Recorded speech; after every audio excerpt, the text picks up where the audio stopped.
यह कहानी एक ऐसे भिक्षु की है जिसने जीवन के हर मोड़ पर अकेलेपन और परित्यक्तता का सामना किया। बौद्ध धर्म के सिद्धांतों पर आधारित यह कहानी मानव जीवन के सबसे कठिन प्रश्न का उत्तर खोजने की एक आध्यात्मिक यात्रा है। क्या इस दुनिया में हमारा कोई नहीं होता? प्रश्न का उत्तर न केवल भिक्षु के जीवन को बदलता है, बल्कि यह हमें भी जीवन की वास्तविकता से अवगत कराता है। इसी गांव में एक साधारण घर में जन्मा तिस नामक लड़का बचपन से ही चुप और शांत स्वभाव का था। जब अन्य बच्चे खेलकूद और मौज मस्ती में लगे रहते थे, इसको प्रकृति के साथ समय बिताना अधिक प्रिय था। इसे अक्सर नदी किनारे बैठा देखा जाता था। वहाँ वह बहती जलधारा को निहारता और सोचता रहता। उसके मन एक गहरी बेचैनी थी, से वह कभी शब्दों में व्यक्त नहीं कर पाया। माता पिता उसे समझ नहीं पाते थे। ये लगता था कि तिस समाज से कट गया है और उसकी यह चुप्पी एक कमजोरी है। वे उसे जीवन के कठोर यथार्थ से अवगत कराना चाहते थे कि वह समाज में अपना स्थान बना सके, लेकिन तिस को इस भौतिक दुनिया से कोई खास लगाव नहीं था। एक दिन जब तिस केवल 15 वर्ष का था, उसके माता पिता का निधन हो गया। वह अचानक इस संसार में बिल्कुल अकेला हो गया। जिस घर में पहले हंसी और बोलचाल की गूंज थी, वहां अब केवल सन्नाटा रह गया था। अकेलेपन में तिस ने जीवन के बारे में गहराई से सोचना शुरू किया। उसने अपने जीवन का एक बड़ा निर्णय लिया। वह घर छोड़कर एक मठ की ओर चल पड़ा, जो गांव के बाहरी इलाके में स्थित था। उसे लगता था कि वहां जाकर वह अपने प्रश्नों का उत्तर पा सकेगा। वह बौद्ध भिक्षु बनने की ओर आकर्षित था, क्योंकि उसे बौद्ध धर्म के सिद्धांत, शांति, समर्पण और ध्यान में अपनी आंतरिक बेचैनी का उत्तर मिलने की संभावना दिखी। मठ में पहुंचने पर तिसका स्वागत हुआ। वहाँ के प्रमुख भिक्षु भंते अरण्य ने उसे शांतिपूर्ण मुस्कान के साथ अपने शिष्य के रूप में स्वीकार किया। मठ का वातावरण शांतिपूर्ण था और वहाँ की दिनचर्या में अनुशासन और ध्यान का विशेष महत्व था। उसने ध्यान करना शुरू किया और धीरे धीरे अपने भीतर के शून्य को भरने की कोशिश की। मठ में बिताए गए पहले कुछ सालों में उसने बौद्ध धर्म के मूल सिद्धांतों को समझने का प्रयास किया। उसने बुद्ध के उपदेशों को पढ़ा, ध्यान किया और आत्मनिरीक्षण में गहरा डूबा। लेकिन एक सवाल जो बार बार उसके मन में आता था, वह यह था कि क्या इस दुनिया में अपना कोई नहीं होता। भिक्षु बनने के बावजूद इसको लगता था कि वह अकेला है, कोई भी उसके दर्द को नहीं समझ सकता। दिन भंते अरण्य ने तिस को बुलाया और पूछा, तुम इतने बेचैन क्यों रहते हो? तुम्हें यहाँ शांति नहीं मिल रही? इसने अपनी चिंता व्यक्त की। भंते, मैं यहाँ शांति महसूस करता हूँ, लेकिन मेरे मन में यह प्रश्न है कि क्या इस संसार में हमारा कोई नहीं होता?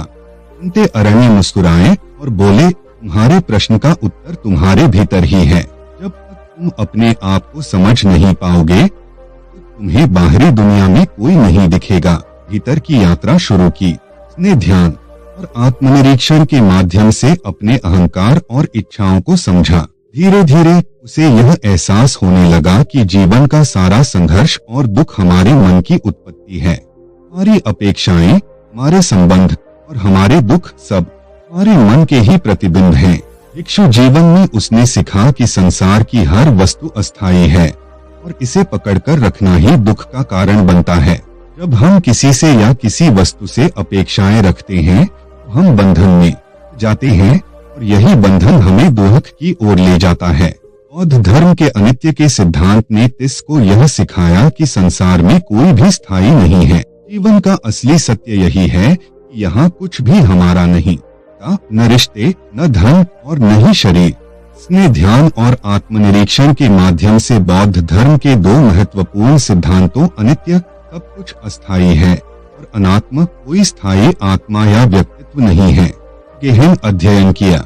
दिन मठ में वह भिक्षु साथियों के साथ ध्यान करता और गुरु भंते अरण्य के उपदेश सुनता, लेकिन तिस का ध्यान अपने आंतरिक संघर्ष पर केंद्रित रहता। उसका मन बार बार यह सोचता कि अगर सब अस्थायी है, फिर संसार में अपनेपन की क्या जगह है। दिन भंते अरण्य ने एक उपदेश के दौरान कहा, समझने योग्य बात यह है, जब हम इस संसार में किसी चीज को स्थायी मान लेते हैं, हम भ्रम में होते हैं। सत्य ही जीवन का सत्य है। हमें यह स्वीकार करना होगा, सभी चीजें बदलती हैं, संबंध, सुख दुख, जीवन मृत्यु। जब हम इस सत्य को स्वीकार करेंगे तब हम दुख से मुक्त होंगे। उसने यह बात गहराई से सोची और ध्यान के माध्यम से इसे समझने की कोशिश की। धीरे धीरे यह एहसास हुआ कि उसने अपने जीवन में जिन लोगों, भावनाओं और वस्तुओं से जुड़ाव महसूस किया था वे सभी अस्थायी थे। इसलिए जब वे चीजें उससे दूर चली गईं, वह दुख में डूब गया। उसने पहली बार महसूस किया कि अपनी इच्छाओं और अपेक्षाओं के कारण वह स्वयं को दुख में डालता रहा है। जैसे जैसे तिस ध्यान और आत्मचिंतन में डूबा, उसने अपने भीतर के अंधकार और भ्रम को उजागर करना शुरू किया। यह समझ में आया कि अकेलापन केवल बाहरी परिस्थिति नहीं है, बल्कि यह उसके अपने मन का एक निर्माण है। जब तक वह खुद को किसी चीज या व्यक्ति से जोड़ता रहेगा, वह अपनेपन की चाह में अकेलेपन का अनुभव करता रहेगा। घंटे अरण्य ने तिस को एक दिन बुलाया और कहा, तुम्हारे चेहरे पर मैं कुछ बदलाव देख रहा हूँ। ऐसा प्रतीत होता है कि तुमने कुछ गहरे सत्य को समझ लिया है। उसने विनम्रता से कहा, गुरुजी, मैं समझ रहा हूँ कि अकेलापन सिर्फ मन की एक अवस्था है। जब हम किसी से या किसी वस्तु से जुड़ाव महसूस करते हैं तो हम इस भ्रम में रहते हैं कि वह स्थायी है, लेकिन सच यह है कि हम सभी अपने आप में संपूर्ण हैं। हमें बाहरी दुनिया में किसी से या किसी चीज से अपने अस्तित्व की पुष्टि नहीं करनी चाहिए। घंटे अरण्य मुस्कुराए और बोले, तुम सही दिशा में जा रहे हो। यह समझ तुम्हें स्वतंत्रता की ओर ले जाएगी। जब तुम यह जान लोगे कि संसार की हर वस्तु अस्थायी है, तुम बंधनों से मुक्त हो जाओगे। और जब तुम यह जान लोगे कि अपनेपन की चाह ही दुख का कारण है, तुम सच्ची शांति का अनुभव करोगे। इसकी आत्मज्ञान की यात्रा उसे दूसरों के प्रति करुणा और दया के मार्ग पर ले आई। उसने देखा कि लोग अपने बंधनों, अपेक्षाओं और इच्छाओं में फंसे हुए हैं और यही उनके दुख का कारण है। वह दूसरों के दुख को गहरे स्तर पर समझने लगा था, क्योंकि उसने स्वयं उस पीड़ा को महसूस किया था। अंते अरण्य ने तिस को सलाह दी कि वह अब समाज में जाकर लोगों को शिक्षित करे और उन्हें बौद्ध धर्म के सिद्धांतों के माध्यम से शांति का मार्ग दिखाए। उसने इस जिम्मेदारी को स्वीकार किया और गांवों में जाकर उपदेश देने लगा। उसने लोगों को बताया कि संसार की हर वस्तु, हर संबंध और हर भावना अस्थायी है। इसलिए अपनेपन की चाह छोड़कर हमें करुणा, दया और परोपकार के मार्ग पर चलना चाहिए। एक दिन जब इस गांव में उपदेश दे रहा था, एक महिला उसके पास आई। वह बहुत परेशान थी। उसने कहा, भिक्षु जी, मेरा पति मुझे छोड़कर चला गया है। मैं बहुत अकेली महसूस करती। मैं क्या करूं? मेरे जीवन में कोई भी अपना नहीं है। उसने मुस्कुराते हुए उत्तर दिया, बहन, संसार के सभी संबंध अस्थायी हैं। हम दूसरों से जुड़ाव महसूस करते हैं, लेकिन हमें यह समझना चाहिए कि यह जुड़ाव भी परिवर्तनशील है। किसी भी संबंध को स्थायी मानकर से अत्यधिक अपेक्षाएं रखना ही दुख का कारण है। अपनेपन की तलाश हमें केवल दुख की ओर ले जाती है। महिला ने रोते हुए कहा, क्या इस दुनिया में हमारा कोई नहीं है? उसने बड़े धैर्य से उत्तर दिया, यह सच है कि संसार में कोई भी स्थायी रूप से हमारा नहीं होता, लेकिन इसका यह मतलब नहीं है कि हम अकेले हैं। इस संसार में हम सब जुड़े हुए हैं। दया, करुणा और परोपकार के माध्यम से जब हम दूसरों के दुख को समझते हैं और उनकी मदद करते हैं, तब हम खुद को भी मुक्त कर लेते हैं। इसलिए संबंधों को पकड़ने की कोशिश मत करो, बल्कि उन्हें प्रवाहित होने दो, जैसे जलधारा बहती है। समय के साथ उसने बौद्ध धर्म के सिद्धांतों को पूरी तरह से आत्मसात कर लिया। अपने जीवन के सभी पहलुओं को एक नए दृष्टिकोण से देखना शुरू किया। वह दूसरों के दुख को समझने और उन्हें शांति की ओर ले जाने का कार्य करता था। अपने जीवन के अस्थायी स्वभाव को स्वीकार कर लिया था और अब वह किसी भी बंधन से मुक्त था। एक दिन भंते अरण्य ने इससे कहा, तुम्हारी यात्रा पूरी हो गई है। तुमने जीवन के गहरे सत्य को जान लिया है और इसे दूसरों के साथ साझा किया है। तुम्हारा कार्य समाप्त नहीं हुआ है, लेकिन अब तुम शांति में जी रहे हो। यही असली मुक्ति है। उसने यह समझ लिया था कि संसार में वास्तव में कोई भी स्थायी रूप से हमारा नहीं होता, इसका यह मतलब नहीं कि हम अकेले हैं। दया, करुणा और परोपकार के माध्यम से हम सब एक दूसरे से जुड़े हुए हैं।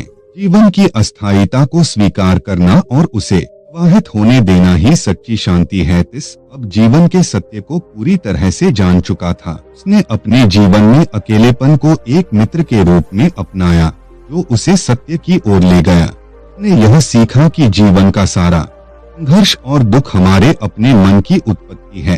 जब हम संसार की अस्थायी प्रकृति को समझते हैं और अपनी इच्छाओं को छोड़ते हैं, हम सच्ची शांति और स्वतंत्रता का अनुभव करते हैं। इसने अब मठ से अधिक समय बाहर बिताना शुरू किया। गांव-गांव जाकर लोगों को शांति और करुणा का संदेश दिया। उसने बौद्ध धर्म के गहरे सिद्धांतों को सरल शब्दों में समझाया ताकि आम लोग भी इन विचारों को समझ सकें। उसने विशेष रूप से ग्रामीण इलाकों में काम किया जहां लोग अपने व्यक्तिगत संघर्षों और आर्थिक परेशानियों के कारण मानसिक शांति से दूर हो गए थे। दिन एक छोटे से गांव में जहां लोग अंधविश्वास और सामाजिक विभाजन से जूझ रहे इस पहुंचा। गांव वालों ने उसे एक साधारण सन्यासी समझकर उसकी ओर ज्यादा ध्यान नहीं दिया, लेकिन धीरे धीरे जब इसने अपने उपदेशों से उनके मन को छूना शुरू किया तो लोग उसके पास आने लगे। एक बूढ़ा किसान जिसने अपनी पूरी जिंदगी मेहनत में बिता दी थी, से मिलने आया। किसान ने अपनी कमजोर आवाज में कहा, भिक्षु जी, मैं अपने पूरे जीवन में केवल अपनी जमीन और परिवार के लिए जीता रहा, लेकिन अब जब मेरा शरीर कमजोर हो चुका है, मुझे लगता है कि मेरे पास कुछ भी नहीं बचा। मेरी सारी मेहनत, मेरा परिवार सब मुझसे दूर होते जा रहे हैं। सचमुच इस संसार में कोई अपना नहीं होता। इसने किसान की तरफ गहरी नजरों से देखा और जवाब दिया, तुम्हारी जमीन, तुम्हारा परिवार और तुम्हारा शरीर ये सभी अस्थायी हैं। यह स्वाभाविक है कि एक दिन यह सब हमसे दूर हो जाता है, लेकिन इसका यह मतलब नहीं कि जीवन बेकार है। तुम्हारी मेहनत ने तुम्हें दूसरों के लिए योगदान देने का अवसर दिया। स्थायी होने के बावजूद तुम्हारे कर्म स्थायी प्रभाव छोड़ते हैं। जब तुम यह समझोगे कि जीवन की अस्थायीता भी गहरे उद्देश्य का हिस्सा है, तुम्हें शांति मिलेगी। किसान ने यह सुनकर गहरी सांस ली और धीरे धीरे उसकी आंखों में सुकून की झलक दिखने लगी। इसके उपदेश ने उसे जीवन के अंतिम चरण में भी संतोष का अनुभव कराया। इसकी शिक्षाओं का असर धीरे धीरे फैलने लगा। लोग न केवल उसकी बातों को समझने लगे, बल्कि उनके जीवन में भी सकारात्मक बदलाव आने लगे। करुणा और दया के विचार ने गांवों के भीतर नए संबंधों को जन्म दिया।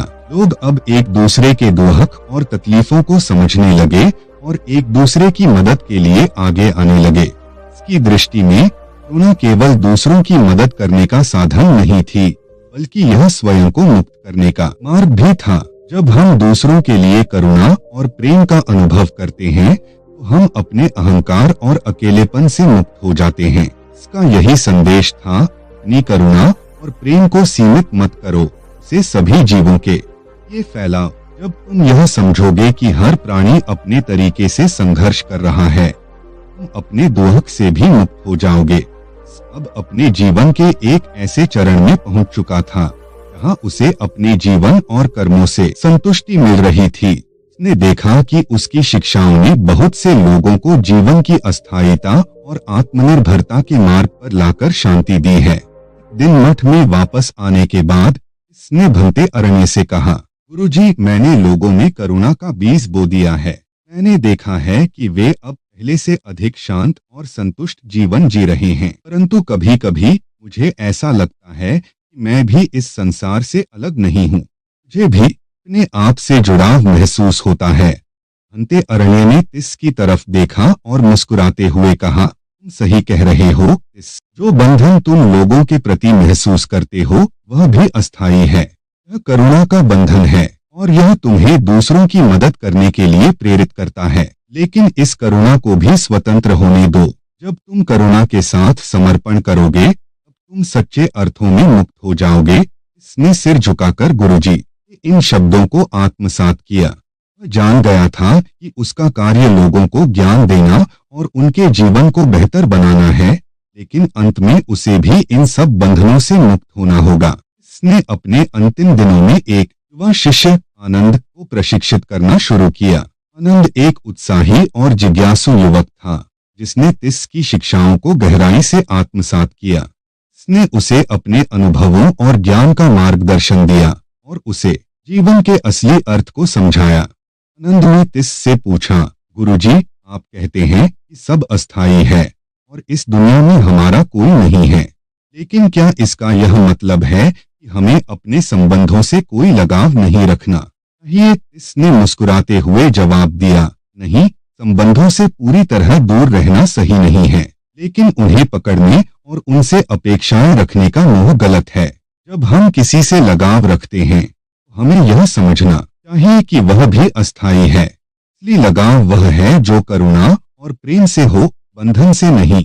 आनंद ने तिस की बातों को गहराई से सोचा और धीरे धीरे उसने भी करुणा और बौद्ध धर्म के सिद्धांतों को आत्मसात करना शुरू किया। उसने देखा कि आनंद अब उसी मार्ग पर चलने के लिए तैयार है जिस पर उसने स्वयं यात्रा की थी। आखिरकार इसकी जीवन यात्रा अपने अंतिम चरण में आ गई। उसने संसार में अपने योगदान को पूरा कर लिया था। के शिष्यों ने उसे मठ के भीतर शांतिपूर्ण स्थिति में देखा जब वह ध्यान में डूबा हुआ था। के चेहरे पर एक अद्भुत शांति थी जो उसके भीतर की गहन समझ और मुक्ति का प्रतीक थी। उसने अब तक अपने जीवन की हर परिस्थिति को, हर संबंध को और हर विचार को अस्थायी मानते हुए स्वीकार किया था। उसने अपने जीवन के हर पहलू को प्रवाहित होने दिया, बिना किसी पकड़ या बंधन के। यही उसकी सच्ची मुक्ति थी, जीवन के हर क्षण को जीते हुए भी उससे बंधे बिना जीना। उसने अंतिम समय में अपने शिष्य आनंद से कहा, आनंद, मैंने जो सीखा है वह तुम्हें सिखाया है। यह तुम्हारी यात्रा है। याद रखना, जीवन में सब कुछ अस्थायी है, लेकिन करुणा और प्रेम वह ताकत है जो हमें सच्ची शांति और मुक्ति की ओर ले जाती हैं। अपना मन इन पर केंद्रित करो और तुम सदा के लिए मुक्त हो जाओगे। आनंद ने सिर झुकाकर इसके अंतिम शब्दों को सुना। उसने अपनी आंखें बंद की और धीरे धीरे उसकी सांसों का प्रवाह शांत हो गया। वह इस संसार से विदा ले चुका था, लेकिन उसकी शिक्षाएं और उसका प्रेम उसकी मृत्यु के बाद भी जीवित रहे। इसकी कहानी केवल एक बौद्ध भिक्षु की यात्रा नहीं थी, बल्कि यह एक ऐसी यात्रा थी जो हर इंसान के जीवन में चलती रहती है। जीवन की अस्थायीता को स्वीकारना और करुणा और प्रेम के माध्यम से दूसरों के साथ जुड़ना ही इस कहानी का असली सार है। इसकी शिक्षाएं हमें यह सिखाती हैं कि इस संसार में कोई स्थायी रूप से अपना नहीं होता, लेकिन जब हम दूसरों के साथ सच्चे प्रेम और करुणा के साथ जुड़ते हैं, तब हम एक गहरे अर्थ में अपने जीवन की पूर्णता को महसूस कर सकते हैं। उसने जीवन के अनित्य और अनात्म सिद्धांतों को आत्मसात कर लिया था और अंत में उन्होंने जीवन को वैसे ही स्वीकार कर लिया जैसा वह है, अस्थायी, प्रवाहित और अप्रत्याशित। यही उनकी सच्ची मुक्ति थी। यह कहानी हमें यह संदेश देती है कि जीवन के हर पहलू में, चाहे वह संबंध हो, वस्तुएं हो या परिस्थितियां, सभी कुछ अस्थायी और बदलने वाला है। लेकिन इस अस्थायीता बीच भी हम करुणा, दया और प्रेम के माध्यम से शांति पा सकते हैं। जब हम इस सच्चाई को समझते हैं, तब हमें महसूस होता है कि वास्तव में कोई भी पूरी तरह से हमारा नहीं होता, और यही सत्य हमें